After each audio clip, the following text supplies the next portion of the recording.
Assalamualaikum warahmatullahi wabarakatuh. Perkenalkan, kami dari kelompok 4 yang beranggotakan 1. Ahmad Wildan Zulfikar Awwalin, yang kedua Muhammad Ilham Mustafa, yang ketiga Raihan Taufikur Rahman, yang keempat Sefira Febilia Putri Permatasari, akan mempresentasikan materi tentang Bani Umayyah. Sejarah berdirinya dinasti Umayyah. Pada saat Khalifah Ali bin Abi Thalib menjabat sebagai khalifah, banyak terjadi pemberontakan. Di antaranya dari Muawiyah ibnu Abu Sufyan, yang pada saat itu menjabat sebagai gubernur Damaskus, Syria, dan didukung oleh sejumlah mantan pejabat tinggi yang telah dipecat Khalifah Ali bin Abi Thalib. Di sini timbul indikasi fitnah atau perang saudara karena Muawiyah menuntut balas bagi Utsman, keponakannya, dan atas kebijaksanaan Khalifah Ali bin Abi Thalib. Tatkala Ali berserta pasukannya bertolak dari Kufah menuju Syria, mereka bertemu dengan pasukan Muawiyah di tepi sungai Efrat atas Siffin. Sejarah berdirinya dinasti Umayyah. Hasan diangkat oleh pengikutnya Syiah yang masih saja di Kufah, tetapi pengangkatan ini hanya suatu percobaan yang tidak mendapat dukungan yang kuat. Hasan menjabat sebagai khalifah hanya dalam beberapa bulan saja. Dengan masa kepemimpinan Hasan yang makin lemah dan posisi Muawiyah yang lebih kuat, akhirnya Hasan mengadakan akomodasi atau membuat perjanjian damai, yakni yang disebut perjanjian Am al-Jamaah.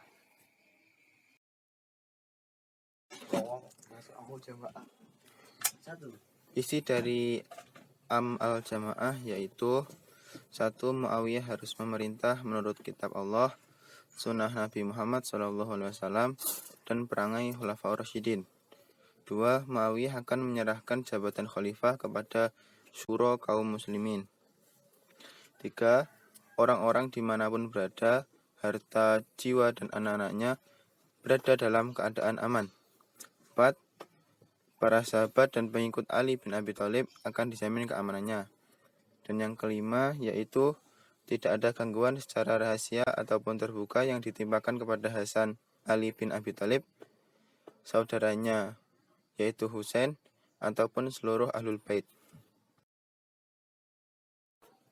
Kemudian Hasan memberikan jabatan khalifah kepada Muawiyah atau yang disebut dengan perjanjian Madain dengan syarat-syarat berikut. 1. Agar Muawiyah tidak menaruh dendam terhadap penduduk Irak. 2. Agar pajak tanah negeri Ahwaz diberikan kepada Hasan setiap tahun. 3. Muawiyah harus membayar Husain sebesar 2 juta dirham. 4.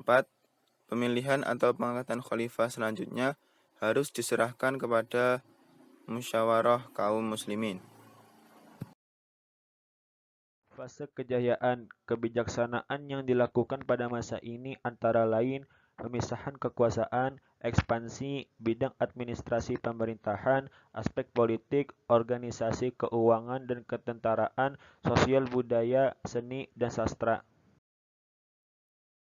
Ilmu yang berkembang, ilmu agama seperti Al-Quran, hadis, dan fiqih. Ilmu sejarah dan geografi, yaitu segala ilmu yang membahas tentang perjalanan hidup, kisah, dan riwayat. Ilmu pengetahuan di bidang bahasa, yaitu segala ilmu yang mempelajari bahasa, nahwu, shorof, dan lain-lain. Bidang filsafat, yaitu segala ilmu yang pada umumnya berasal dari bangsa asing, seperti ilmu mantik, kimia, astronomi, ilmu hitung, dan ilmu yang berhubungan dengan itu, serta ilmu kedokteran. Masa runtuh. Berikut adalah beberapa faktor yang dominan dalam fase kemunduran atau kehancuran dinasti Umayyah, yaitu 1. Munculnya kelompok-kelompok yang merasa tidak puas terhadap pemerintahan Bani Umayyah, seperti kelompok Khawarij, Syiah, dan kelompok Muslim non-Arab atau Mawali. 2. Tidak adanya ketentuan yang jelas dan tegas tentang sistem pergantian khalifah. Ketiadaan ketentuan menyebabkan terjadinya persaingan yang tidak sehat di kalangan anggota keluarga khalifah. 3. Ketidakmampuan dari para penguasa dinasti Umayyah untuk menggalang persatuan dan kesatuan dari pertentangan yang semakin lama semakin meruncing antara etnis suku Arabia Utara atau Bani Hais dengan suku Arabia Selatan atau Bani Kalb yang sudah sejak sebelum Islam. 4. Sikap hidup yang bermewah-mewahan dalam lingkungan keluarga khalifah sehingga mereka yang memegang kekhalifahan berikutnya tidak mampu memikul beban kenegaraan yang berat. 5. Terbunuhnya Khalifah Marwan bin Muhammad oleh tentara Abbasiyah di kampung Bushir dengan Bani Suwaif sebagai akhir dari dinasti Umayyah di Damaskus. 6. Munculnya kekuatan baru yang dipelopori oleh keturunan Al-Abbas bin Abdul Muthalib sebagai saingan dinasti Umayyah dalam kekhalifahan. Sekian dari kami. Wassalamualaikum warahmatullahi wabarakatuh.